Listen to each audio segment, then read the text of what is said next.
quarterback of the Washington Redskins. As a United Way volunteer, I'm asking you to join our team to help contribute to the kids that need our help the most. And you can be a volunteer to take some kids to a football game. Give and volunteer today. Call 202-488-2000 or go to unitedwaynca.org. Hey kids, what about it?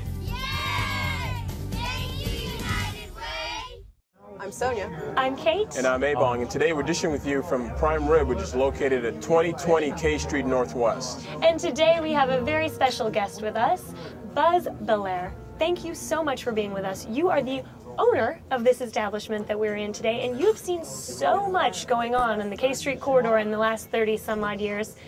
We want to know all about it. So first of all, tell us a little bit about the Prime Rib.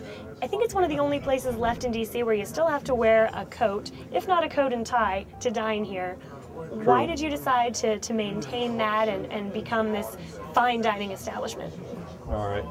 First of all, I call myself not the owner, but the saloon keeper. Nice. Saloon keeper. Set the stage. That's what I like. But anyway, we wear jackets and ties, but you have to flow with the times. And if you go to doctors' offices, lawyers' offices, very seldom any of them wear a tie. They might have jackets. And we have a lot of our customers, I call them tie Nazis. If you walked in without a tie, they would either run over to me or they'd go over to you. So it's the customers that are demanding it. It's not necessarily you, it's the customers. There were, yes. But you have to flow with the times. And a lot of people would come here like a party of 6 and 2 of them wouldn't have ties on. And we had ties back there, but some people just don't want to wear ties. So you have coats to lend to people? Yeah, we have coats to lend to people. And when we had ties too, we had both. We could dress them over there. Because as a saloon keeper, you're not turning people away. No, no, but they would turn themselves away. But, you know, sometimes it wouldn't fit. Like, Ebong walked in, I'd have a hard time finding him a jacket. Well, thank goodness he's always wearing a jacket every time I see him anyway. Well, let's talk about some of the things on the menu. Now, it's called the Prime Rib, so obviously you think it's the greatest place to come for a steak in town. It's got to be. But what are some of the other things on the menu that are really popular? Well, we're, as a matter of fact, a reviewer from Baltimore. You know, our first restaurant was in Baltimore, and it's still there. It's 44 years old. I was a baby when we opened it. Must have been. Opened on your birthday. Anyway, my brother and I kept going over, what should we name the restaurant? And we had this name, so forth. Finally, I said, look, we're going to sell Prime Rib. That's what we're going to feature. Why don't we just call it the Prime Rib? He seems easy enough. And that's what we did. And we now have 3. Well, my brother passed away in '95. We now have 3 of them. One here, the original one in Baltimore. This was the second one, came at the July 1st of '76 bicentennial. And then we opened, after my brother passed away, another restaurant in Philadelphia. So there are 3 of them. And but you love being right here on K Street. But what I like the most about the restaurant is the fact that, one, you maintain the integrity of having people come in, customers come in wearing jackets and ties. Absolutely. However, Prime Rib is actually very high. It's known as a very high quality dish. So I mean, it all makes sense. It all works together. It's not, you're not called a Prime Rib and you serve $2 steaks. So that's what I really like about the integrity of what you're doing. Well, I'm delighted to hear it. But we also, reviewer in Baltimore, Elizabeth Large from the Baltimore Sun, said the best kept secret is our seafood, because really I eat a lot of seafood. Obviously, after years of steak, you know. Gotta have something else.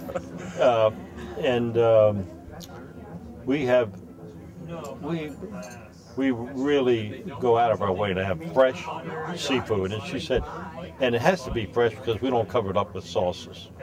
If you want a sauce on it, that's up to you. But we just serve it plain, broiled, just brushed with a little lemon and olive oil. Do you have a favorite thing on the menu? Buzz salad. There's a Buzz's salad. Buzz's salad, because you know the vegetarians need to be able to eat here too, and Buzz's salad. Absolutely. Matter of fact, my son eats a vegetarian plate every day. Really? Yes. And well, this restaurant location's been here for a little while. 33 years. You've seen a lot go on K Street since Yes, you've I been have. here. What are some of the changes that you've seen? What do you like? What do you not like? Well, I'll tell you what I'm really concerned about is to get $300 million in stimulus money. The Department of Transportation has now decided that we should have 2 buses running Right down K Street? up the center of K Street. So what they want to do That's interesting. is tear up K Street, which will take, they say, 2 years. No. Which I mean, But no from my chance. experience, right. Wow. my experience, it's going to be closer to 4 years. Yeah. They're going to tear up this beautiful street to save, they say it will save 5 minutes from 9th Street to 21st. But the 5 minutes if you're in the car, or 5 minutes if you're on the bus? well, if you're on the bus. Oh, yeah, I've Right. ridden the bus. Yeah. Now, they'll save 5 minutes, right? So they're going to tear up the whole street. But what they don't say is they have to go to 23rd Street, which is Washington Circle.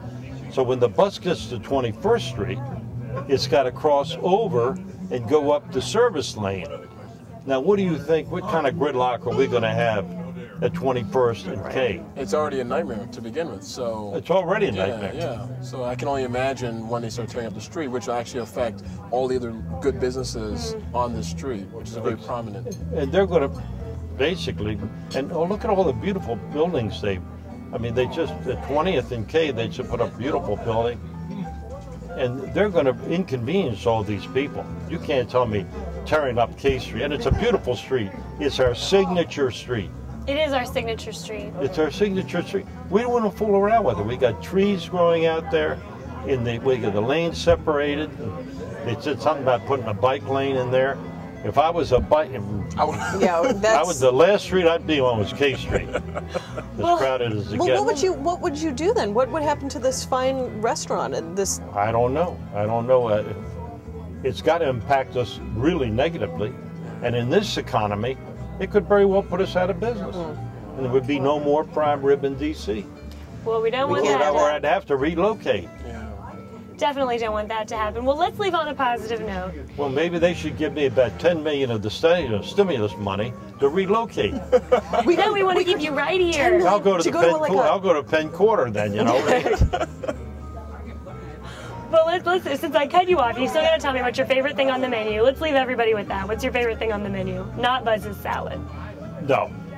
Potato skins. I'm just Potato going to name all skins. my favorite things. I'm The just potato gonna- skins are really good. The potato skins are wonderful. They are wonderful.